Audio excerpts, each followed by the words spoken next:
Quisiera iniciar agradeciéndole primero a Dios la oportunidad y en segundo lugar a los organizadores de este primer congreso virtual de la Escuela de Medicina José María Vargas en honor al beato José Gregorio Hernández para la Iglesia, pero para nosotros los venezolanos el santo José Gregorio Hernández Cisnero.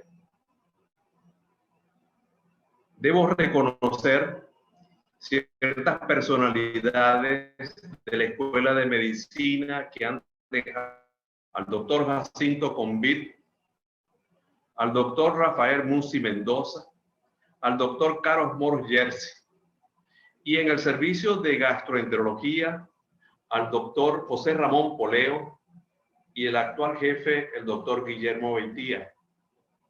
Pero tengo que hacer un reconocimiento muy especial a mi entrañable amigo y compañero. Empezamos a la Sociedad Venezolana de Gastroenterología hace varios años, al doctor Ramón Piñero Bolívar, recientemente fallecido, y a quien quisiera hacer el honor de dedicar esta presentación.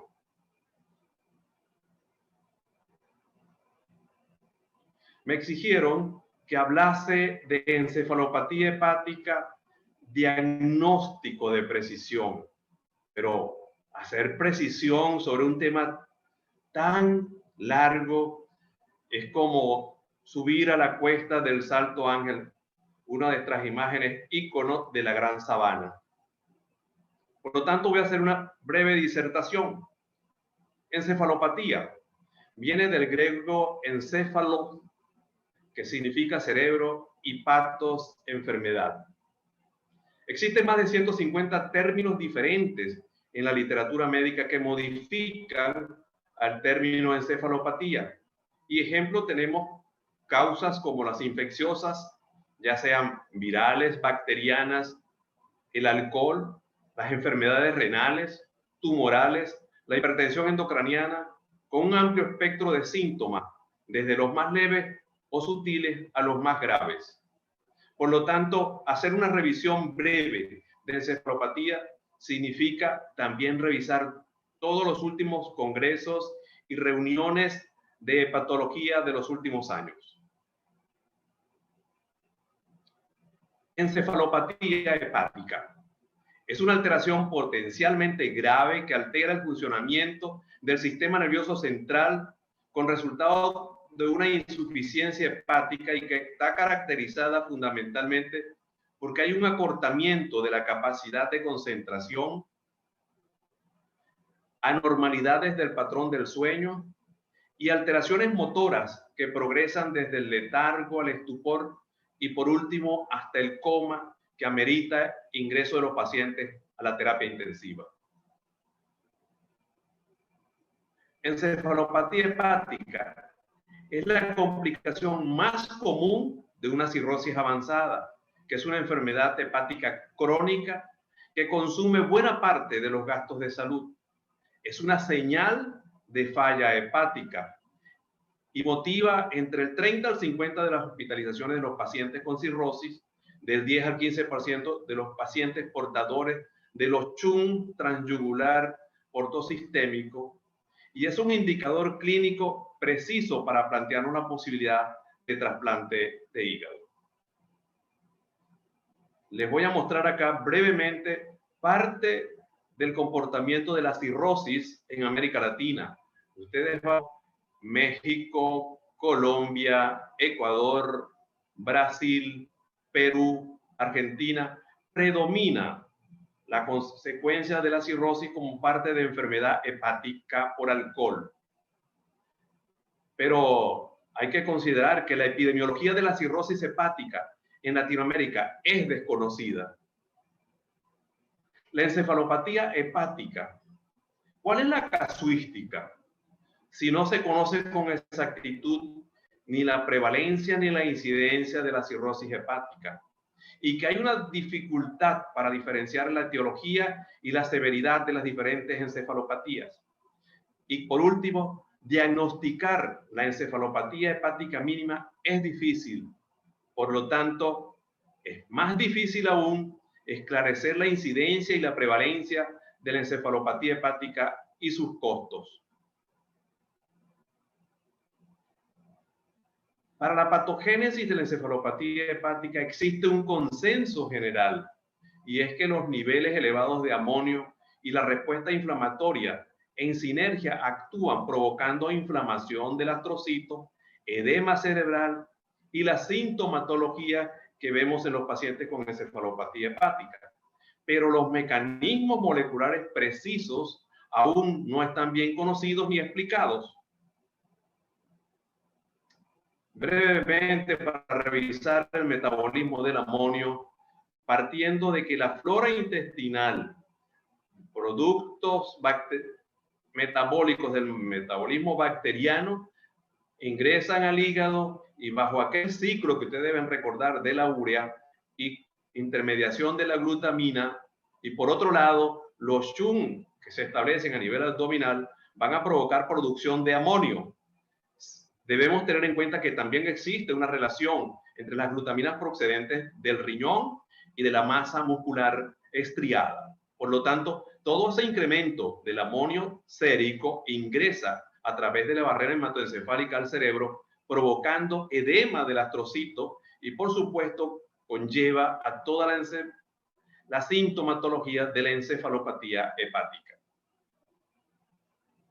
Las evidencias toxigénicas de que el amonio es el principal agente provocador de encefalopatía están en que se encuentra aumentado en más del 80% de los cirróticos con encefalopatía. Los compuestos nitrogenados inducen encefalopatía en los pacientes cirróticos y en aquellos portadores de SHUN portosistémico. La glutamina en el líquido cefalorraquídeo, derivado del metabolismo astrocitario del amoníaco, también está aumentada en casi la totalidad de los pacientes con encefalopatía hepática, y que el tratamiento dirigido a prevenir y o reducir el amonio previene también y mejoran la encefalopatía hepática. Pero existen datos hipotéticos contra esta hipótesis única del amonio. 10% de los pacientes con encefalopatía tienen niveles séricos normales. Muchos pacientes con niveles elevados de amonio no tienen encefalopatía. Y por otro lado, el amonio administrado a pacientes cirróticos no inducen a los cambios clásicos electroencefalográficos que se ven en los pacientes cirróticos. Por lo tanto, tenemos que hacer algunas otras consideraciones de la patogénesis de la encefalopatía hepática. Ese estado tóxico del sistema nervioso central provocado por compuestos entéricos originados por las bacterias colónicas y vertidos a la circulación sistémica provocan probablemente toda la partida a partir de una translocación bacteriana y una alteración del microbioma. Otras consideraciones sobre esta patogénesis es que el sobrecrecimiento bacteriano intestinal, aunado al déficit inmunológico presente en los pacientes con encefalopatía, el sistema retículo endotelial, el complemento 3, la fagocitosis, están alterados por un lado, y las alteraciones de la barrera intestinal, fundamentalmente por la permeabilidad, pueden provocar la translocación bacteriana y con ello la infección. Infección luminal que puede conllevar a su vez un aumento de endotoxinas y de productos bacterianos que muchas veces aunados a patologías hepáticas previas, ya sea por alcohol, por la enfermedad grasa hepática no alcohólica, las derivadas de complicaciones por los virus de hepatitis B o C, llevan a alterar el óxido nítrico, la interleuquina 6, el factor de necrosis tumoral alfa, provocando alteraciones hemodinámicas, daño celular y falla renal, que se convierten en una especie de círculo vicioso con alteración nuevamente de los déficits inmunológicos de estos pacientes, conllevando al final al deterioro hepático, la presencia de encefalopatía, ascitis y el síndrome hepatorrenal. Otras consideraciones sobre la patogénesis de la encefalopatía hepática tenemos que la neuroinflamación, la hiponatremia y el estrés oxidativo, que se ve como consecuencia de factores precipitantes de la encefalopatía, como por ejemplo la sepsis y la insuficiencia renal, que comparten diferentes mecanismos fisiopatológicos, pero que llevan a un aumento del factor de necrosis tumoral alfa y un incremento de la actividad de la coenzima 1.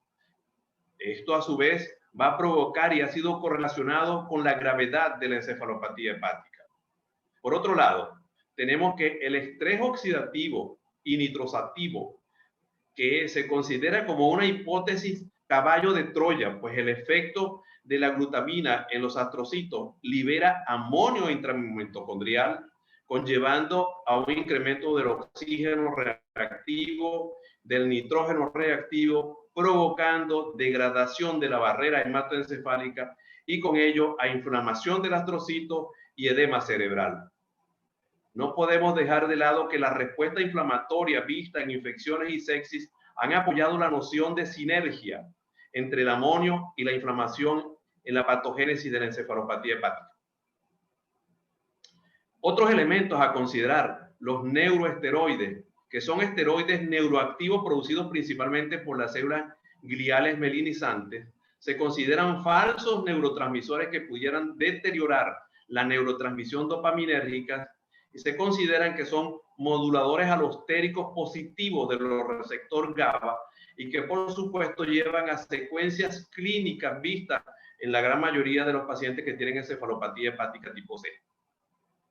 El sistema GABA, se ha visto que los excesos de GABA en el sistema nervioso central, que es un inhibidor postsináptico, aunado a productos benzodiazepínicos o barbitúricos, propicia depresión en los pacientes con encefalopatía hepática. El manganeso, los depósitos excesivos de manganeso en astrocitos de ganglios basales deterioran el metabolismo oxidativo neuronal y provocan esos síntomas parkinsonianos que se ven en algunos pacientes con encefalopatía hepática. El déficit de zinc también provocaría alteraciones de los neurotransmisores muy semejantes a los del GABA y la norepinefrina. Consideraciones especiales tenemos los factores genéticos. Se ha visto que un microsatélite largo en el gen de la glutaminasa humana que se ha encontrado en el cromosoma D2 produciría una producción diferente de amonio, esa diferencia genética en la tasa de conversión de glutamina hacia el amonio que explicaría la variabilidad clínica que vemos en los pacientes con encefalopatía hepática.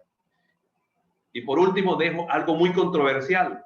La diabetes mellitus y la resistencia a insulina ha estado asociado frecuentemente a la encefalopatía hepática y esa asociación ha sido relacionada a una mayor actividad de la glutaminasa que provocaría el síndrome de respuesta inflamatoria sistémica.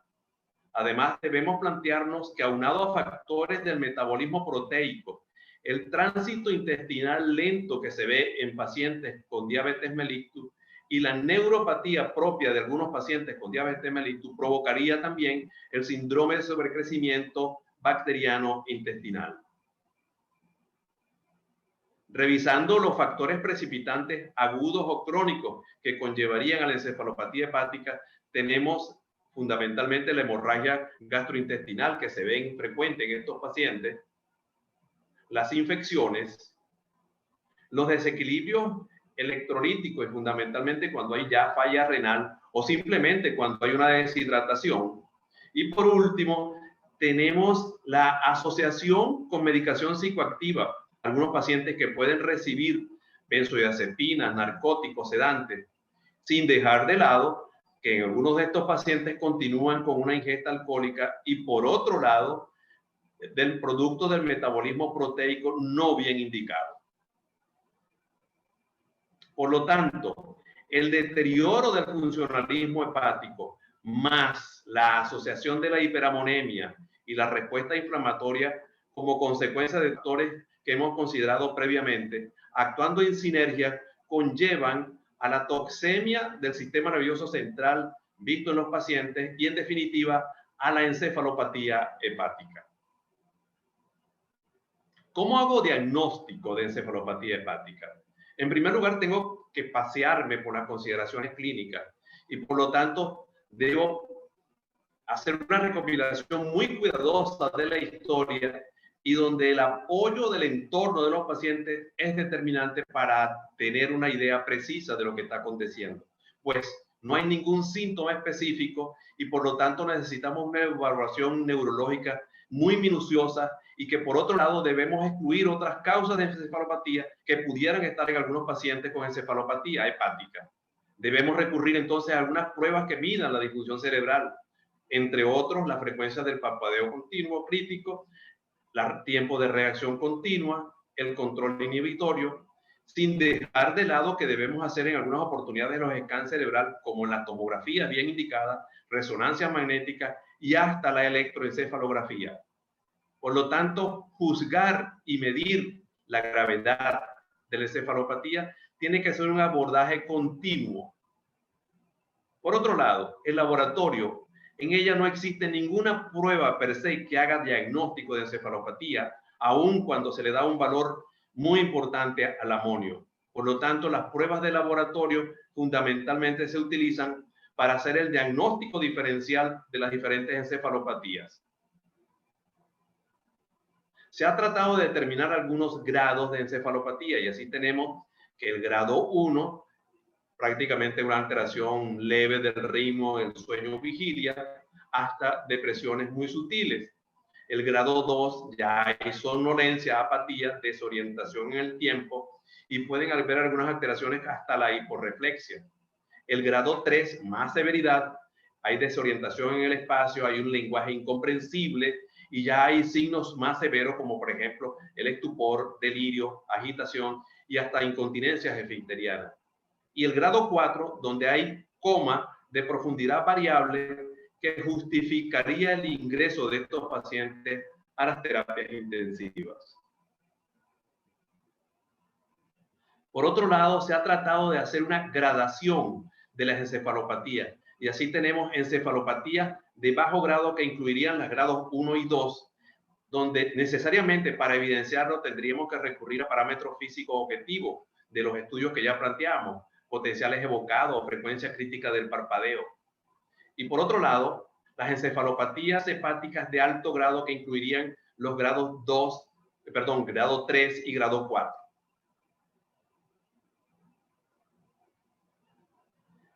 Estas últimas es importante demostrar la evidencia clínica, puesto que es ya quizás la carta con la cual decimos que hay alto grado de encefalopatía hepática. Se ha tratado de clasificar clínicamente las encefalopatías hepáticas y así tenemos las que han estado asociadas a falla hepática aguda tipo A, la que se ha asociado con bypass portosistémico sin que exista una enfermedad hepatocelular intrínseca, la tipo B, y la tipo C, que está asociada a cirrosis o hipertensión portal o los pacientes que tienen SHUNT portosistémico. Se ha categorizado además, sobre todo la tipo C, en episódica, persistente y un grado muy importante, la encefalopatía hepática mínima. La encefalopatía hepática episódica, que ya ustedes ven aquí los diferentes grados en los cuales ha sido subcategorizada, la persistente, moderada, severa y la de tratamiento dependiente. Y por último, en la cual quiero hacer mucho hincapié en la tarde de hoy, la encefalopatía hepática mínima, que antes conocida como subclínica, pero desde el año 2008 ha sido categorizada como encefalopatía hepática mínima tipo C, y donde hasta el 60% de los pacientes con enfermedad hepática pueden tener encefalopatía hepática mínima. Del tratamiento de la encefalopatía hepática vamos a, por ejemplo, hacer objetivos. Primero, corregir las causas precipitantes. Segundo, disminuir la producción y absorción del amonio. Tercero, prevenir y reducir la sintomatología. Dentro de estas opciones terapéuticas, la primera, y hago hincapié en la dieta, que si bien ha sido controversial, puesto se ha insistido en que sea hipoproteica con aminoácidos ramificados, desde el año 2004 que el doctor Córdoba, ya fallecido, y que con este trabajo quiso cambiar esa idea de dieta hipoproteica, diciendo que podíamos dar dieta normoproteica, pero con aminoácidos. ¿Cómo hacemos la reducción del amonio intestinal? Utilizando los disacáridos no absorbibles, la lactulosa o el lactitol en algunas otras latitudes. Y de esto hay que plantearnos que pudiese ser utilizado simplemente con enemas de agua versus enemas de lactulosa, y donde los disacáridos no absorbibles con lactulosa han demostrado el efecto beneficioso generales sobre la encefalopatía hepática, y que según la FDA sería la terapia de primera línea para la encefalopatía hepática, ya sea por vía oral o ya sea por vía rectal. La lactulosa es un galactósido fructuosa que provoca en las bacterias colónicas un incremento de los ácidos acéticos, provocando una acidificación que actúa como laxante y que permite el ingreso del amonio a las bacterias. Por lo tanto, conlleva a una disminución del aporte del amonio portal.